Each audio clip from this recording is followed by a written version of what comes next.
égard de cela et préservez-vous de ce péché afin d'être serein avec vous-même, serein avec la société et pouvoir entièrement pratiquer la religion d'Allah subhanahu wa ta'ala. Donc dedans nous voyons très clairement que Shaitan, par l'intermédiaire de ses péchés, il veut tout simplement créer la discorde et les querelles. Et c'est ce que nous voyons. Bon nombre de faits divers sont dus à l'origine par l'ivresse de certaines personnes qui, dans leur état second, vont parfois insulter, frapper ou même tuer leur prochain. Allah subhanahu wa ta'ala nous en préserve.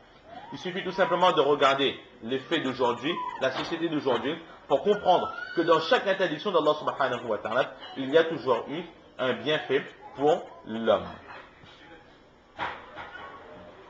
Et au sujet de l'alcool, le prophète sallallahu alayhi wa sallam, il a dit, préservez-vous des boissons alcoolisées, car l'alcool est la mère de tous les mâles, de tous les maux.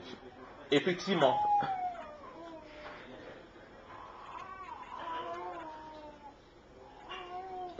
dans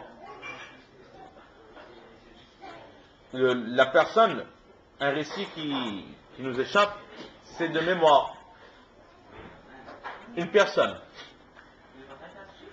qui à l'origine était très pieuse, de mémoire, c'est Imam Nawawi rahmatullah alayh, qui il a écrit un recueil de 40 hadiths, et dans l'explication d'un de ces hadiths, il y a ce récit, que c'était un pieux qui était constamment dans l'adoration d'Allah subhanahu wa ta'ala.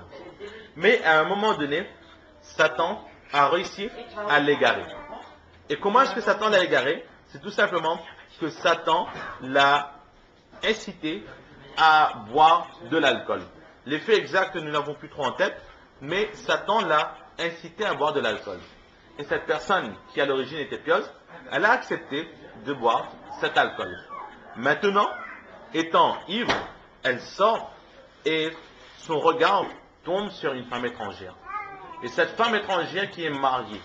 Maintenant, dans son ivresse, cette personne veut se rapprocher de cette femme. Donc, qu'est-ce qu'il va faire? Il va tout simplement tuer le mari de cette personne.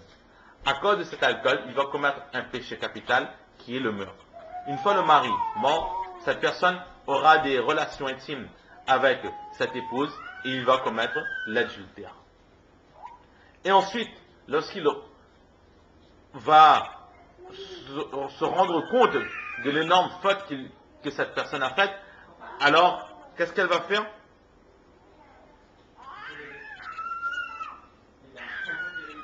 Si de mémoire, cette personne va directement se suicider. Donc, juste en buvant de l'alcool, cette personne va commettre 3 grands péchés. Ce qu'ici le Saint-Prophète sallallahu alayhi wa sallam veut nous dire, c'est que préservez-vous de l'alcool, car l'alcool est une boisson qui prend le dessus sur notre esprit. La personne n'a plus conscience de ce qu'elle fait, et là, ce sont les instincts animaux qui prennent le dessus sur le discernement de cette personne, et elle va commencer à commettre tout et n'importe quoi, en passant par les plus grands péchés, et parfois même dans son ivresse, elle est capable de renier l'existence d'Allah subhanahu wa ta'ala. C'est pour cela que le Saint-Prophète sallallahu alayhi wa sallam, il a dit que l'alcool est la mère de tous les péchés. Et Hadith Abdullah ibn Abbas radiallahu ta'ala anhuma dit que lorsque l'interdiction de l'alcool a été révélée, les compagnons radiallahu ta'ala anhum marchaient, et à chaque fois qu'ils se rencontraient, ils disaient que l'alcool a été rendu interdit. L'alcool a été rendu interdit et c'est ce qui va nous protéger, nous préserver de retourner de nouveau dans l'association avec Allah subhanahu wa ta'ala. Hazrat Abdullah ibn Amr radiallahu ta'ala anhu est d'avis que l'alcool fait partie des grands péchés. Et sans aucun doute, c'est la mère de tous les péchés. Et la personne qui boit l'alcool a été maudit par Allah, a été maudit par le Saint-Prophète sallallahu alayhi wa sallam. Et dans cette interdiction des boissons alcoolisées, ce n'est pas simplement l'alcool, le vin, etc. qui sont interdits, mais tout ce qui prend le dessus sur notre esprit, tout ce qui rend ivre, que ce soit liquide, solide ou en fumant, tout ce qui prend le dessus sur notre esprit, cela est considéré comme le khamar et cela est interdit par Allah subhanahu wa ta'ala. Donc dedans arrivent toutes les drogues, etc., que l'on connaît, qui ne cessent de détruire cette société. Ces drogues aussi sont automatiquement haram, car ils prennent le dessus sur notre esprit et sur notre discernement. Et il est dit aussi, le Saint-Prophète sallallahu alayhi wa sallam dit que la personne qui s'enivre sur cette terre et meurt sans avoir pu se repentir, et qu'il avait cette habitude de boire continuellement, avec assiduité, avec constance, régulièrement, les boissons alcoolisées, cette personne ne pourra boire les boissons du paradis. Si cette personne ne pourra boire les boissons du paradis, cela signifie tout simplement que cette personne sera en enfer. Hazrat Jabir radiallahu ta'ala dit que le Saint-Prophète sallallahu alayhi wa sallam a dit qu'Allah subhanahu wa ta'ala il a fait cette promesse que celui qui s'enivre sur cette terre, Allah lui fera boire du trinatul khibal. Les compagnons demandent au prophète sallallahu alayhi wa sallam, au prophète d'Allah, qu'est-ce que le trinatul khibal? Il dit que ce sont les transpirations qui sortent du corps des gens de l'enfer, ainsi que tout le sang, tout le pu et toutes les blessures sortant des corps des personnes qui sont dans l'enfer, suite au supplice et au châtiment qu'ils seront en train de goûter, de leur corps va couler le sang, du pu, etc., ainsi que les urines, etc. Tout cela, ces personnes qui avaient l'habitude de boire de l'alcool, Allah subhanahu wa ta'ala, comme punition, dans l'enfer, les feront boire ce mélange d'impureté sortant du corps des autres habitants de l'enfer. Allah subhanahu wa ta'ala nous en préserve. Et dans un autre récit, le Saint-Prophète sallallahu alayhi wa sallam dit, celui qui boit avec régularité les boissons alcoolisées est exactement comme un adorateur d'idole. Dans un autre récit, il dit que 3 personnes, sur qui Allah subhanahu wa ta'ala a rendu le paradis haram, celui qui boit les boissons alcoolisées avec régularité, celui qui désobéit à ses parents et la personne qui n'a pas de pudeur dans sa famille. 3 personnes dont leurs prières ne seront pas acceptées et leurs bonnes œuvres ne monteront pas jusqu'aux cieux. La personne, l'esclave, qui fuit son maître jusqu'au moment où il retourne chez son maître. La femme, l'épouse, qui désobéit à son mari et sur qui le mari est mécontent. Et celui qui boit les boissons alcoolisées jusqu'au moment où cette personne retrouve tout son esprit.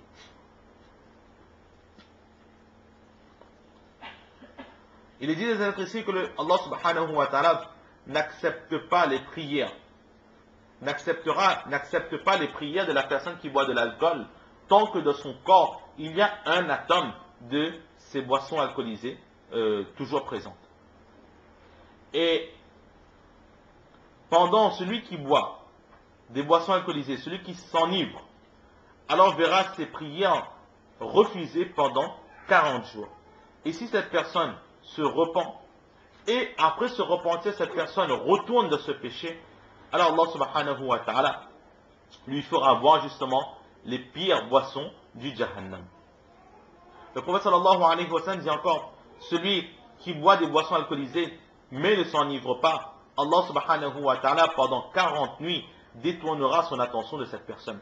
Et celui qui boit les boissons alcoolisées et s'enivre par ces boissons, Allah subhanahu wa ta'ala n'acceptera de lui aucune action pendant 40 nuits, 40 jours. Et si cette personne meurt dans cet état, alors ce sera exactement comme, il sera mort comme un adorateur d'idole. Et Allah subhanahu wa ta'ala aura le droit de lui faire boire justement de ce trinatul khibal que nous avons expliqué précédemment.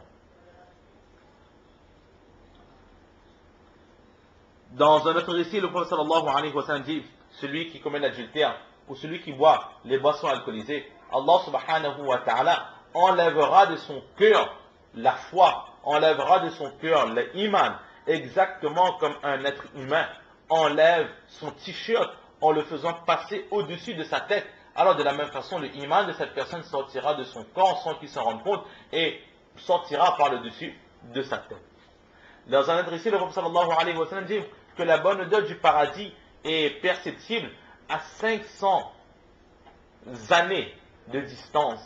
Mais celui qui boit de l'alcool et celui qui désobéit à ses parents et celui qui adore les idoles ne pourra même pas sentir cette bonne odeur à cette distance-là, c'est pour nous expliquer à quelle distance est-ce que ces personnes seront du paradis. Donc ces personnes ne pourront entrer dans le paradis, Allah nous en préserve. Celui qui meurt alors il avait l'habitude de boire les boissons alcoolisées et de s'enivrer, alors Allah subhanahu wa ta'ala lui fera boire de la rivière de Rauta. Et la rivière de Rauta, c'est quoi? C'est une eau qui coule, ou plutôt qui tire sa source des parties privées des personnes, des femmes qui avaient l'habitude de faire l'adultère sur cette terre. C'est-à-dire que ceux qui avaient l'habitude de faire l'adultère, les hommes et les femmes, seront punis. Et l'endroit qui sera le plus châtié dans le paradis pour ces personnes, ce seront leurs parties privées. Et tout ce qui sortira de cette partie privée, toutes les impuretés qui sortiront de là, formeront une rivière qu'on appelle la rivière de Rota. Et ceux qui buvaient de l'alcool sur terre boiront dans l'enfer cette boisson-là. Allah nous en préserve. Le Saint Prophète sallallahu alayhi wa sallam, il a dit que je maudis l'alcool, je maudis celui qui boit de l'alcool, je maudis celui qui porte les bouteilles contenant de l'alcool, je maudis celui qui vend de l'alcool, je maudis celui qui achète de l'alcool, je maudis celui qui prépare de l'alcool, et je maudis celui qui facilite la production de l'alcool, celui qui transporte de l'alcool. Je maudis l'ustensile qui est utilisé pour transporter ces boissons alcoolisées, cet alcool. Et je maudis aussi celui qui utilise l'argent provenant de la vente de cet alcool. Donc nous voyons très clairement à quel point est-ce que cela a été maudit. Et nous rappelons qu'en parlant ici d'alcool, c'est tout ce qui enivre. Donc tout ce qui parle alcool et aussi toutes les drogues que nous retrouvons aussi aujourd'hui dans notre société. Tout cela a été maudit par le prophète sallallahu alayhi wa sallam. Le prophète sallallahu alayhi wa sallam dit, celui qui a dans sa poitrine un verset du Coran et qui a osé verser sur ces versets du Coran de l'alcool, c'est-à-dire qu'il y avait dans son cœur un verset du Coran et qui malgré cela a bu de l'alcool, au jour du Qiyamah, chaque lettre qu'il a mémorisée se présentera, prendra cette personne par les cheveux, l'amènera devant Allah subhanahu wa ta'ala et portera plainte contre ces personnes. Et celui qui a le Coran contre lui, alors il n'a quasiment aucune chance d'avoir le pardon d'Allah subhanahu wa ta'ala. Alors malédiction à celui qui se fait attaquer par son propre Coran au jour du Qiyamah. Et le Coran nous attaquera pour les boissons alcoolisées que cette personne aura bu. Allah subhanahu wa ta'ala nous en préserve.